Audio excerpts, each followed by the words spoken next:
Hello friends, welcome back to my channel #Archita. কেমন আছো তোমরা সবাই? আজকে তোমাদের একটা নতুন জায়গা ঘোরাবো।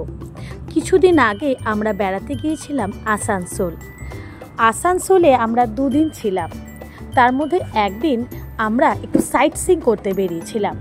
তো সাইট সিইং করতে বেরিয়ে যে ফলসটা আমরা দেখতে গিয়েছিলাম এবং আমাদের মন জুড়ে নিয়েছিল যে ফলসটা, সেই সুন্দর ফলসটার বিবরণ আজকে তোমাদের সাথে শেয়ার করতে চলেছি।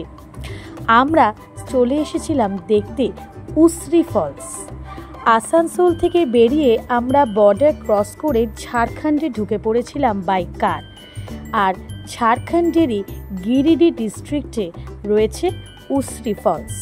উসরি নদীর ঝর্ণা থেকে যে ফলস সৃষ্টি হয়েছে সেটাই হলো উসরি ফলস।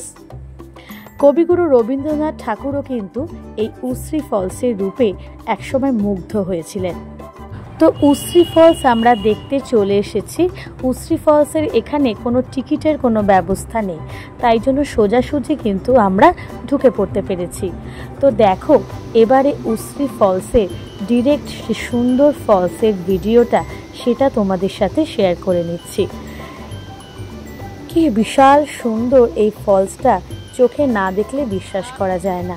বর্ষাকালে অবশ্যই যে কোনো ফলসই দেখতে অপূর্ব সুন্দর লাগে, বাট আমরা গিয়েছিলাম শীতের দিকে, এই ডিসেম্বর জানুয়ারি মাসে।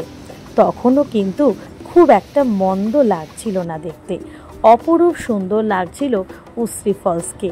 উসরি নদীর এই ধারাকে আমরা 2 চোখ ভরে দেখছিলাম। এখানে আবার সুন্দর, এখানে 360 ডিগ্রি রিলস করারও ব্যবস্থা ছিল। আমরা মা ছেলেও কিন্তু রিলস বানিয়ে নিয়েছিলাম। তো উসরি ফলস আমরা ভীষণ এনজয় করেছি বন্ধুরা। যারা এরপর আসানসোল বেড়াতে যাবে বা ঝাড়খণ্ড ডিস্ট্রিক্ট বেড়াতে যাবে, উসরি ফলস দেখতে কিন্তু একদম ভুলো না, ভীষণ ভালো লাগবে তোমাদের, এইটুকু বলতে পারি। তো আমার এই ভিডিওটা যদি ভালো লেগে থাকে অবশ্যই লাইক করো, শেয়ার করো, কমেন্ট করো, চ্যানেলটাকে সাবস্ক্রাইব করে দিও। টাটা।